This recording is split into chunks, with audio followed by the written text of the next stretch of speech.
उधर रूस के उप विदेश मंत्री की फिनलैंड और स्वीडन को धमकी। रूस के उप विदेश मंत्री सर्गेई ryabkov ने कहा, फिनलैंड स्वीडन के नेटो में जाने पर मॉस्को चुप नहीं बैठेगा। फिनलैंड स्वीडन कर रहे हैं बड़ी गलती, ये कहा है सर्गेई ryabkov ने। फिनलैंड स्वीडन को गलती का अंजाम भुगतना होगा।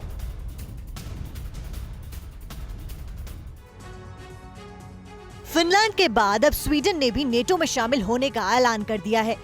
इस ऐलान के बीच रूस के उप विदेश मंत्री सर्गेई ryabkov ने फिनलैंड और स्वीडन को फिर से धमकाया और कहा कि अगर दोनों देश नेटो में जाएंगे तो मॉस्को चुप नहीं बैठेगा। लेकिन बात सिर्फ फिनलैंड और स्वीडन की नहीं है। असल बात ये है कि रूस को यूरोपियन मुल्कों की एकजुटता का डर सता रहा है। यही वजह है कि रूस फिनलैंड और स्वीडन को अंजाम भुगतने की धमकी दे रहा है। रूस को स्वीडन और फिनलैंड में नेटो बेस बनने का भी डर सता रहा है। दरअसल यूक्रेन पर रूसी हमले के बाद यूरोप के देश अपनी रक्षा को लेकर नए सिरे से विचार कर रहे हैं। 11 मई को नॉर्वे की किर्कनेस में नॉर्डिक देश के नेताओं ने मुलाकात की थी। इस मुलाकात में रक्षा सहयोग को मजबूत करने का संकल्प लिया गया था।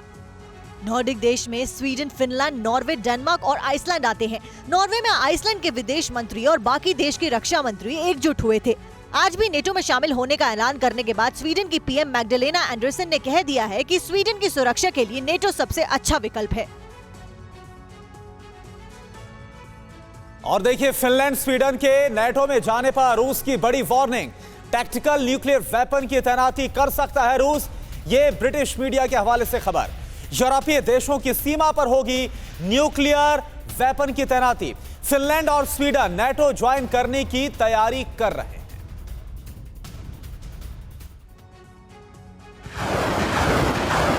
यूक्रेन जंग का फलक बढ़ता जा रहा है।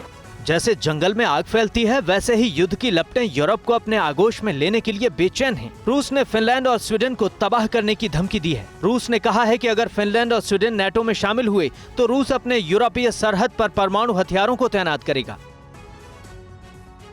असल में रूस को डर है कि अगर फिनलैंड और स्वीडन नेटो के सदस्य बन गए तो नेटो अपने सैन्य ठिकाने इन देशों में बनाएगा, जो रूस के लिए टेंशन देने वाले साबित होंगे। रूसी सरकारी टेलीविजन के हवाले से बताया गया कि जब स्वीडन और फिनलैंड में नेटो के ठिकाने दिखाई देंगे तो रूस के पास यूरोपीय बॉर्डर पर अपने परमाणु हथियारों को तैनात करने के अलावा कोई विकल्प नहीं होगा। जाहिर है, अगर रूस यूरोपीय बॉर्डर पर परमाणु हथियारों की तैनाती करेगा तो यूरोप में न्यूक्लियर वॉर का खतरा बहुत बढ़ जाएगा। जानकारों का कहना है कि तब हालात सेकेंड वर्ल्ड वॉर से भी ज्यादा खराब हो सकते हैं। ऐसे में यूरोप के वो देश दोनों पक्षों में शांति की वकालत कर रहे हैं जो इस युद्ध में तटस्थ हैं।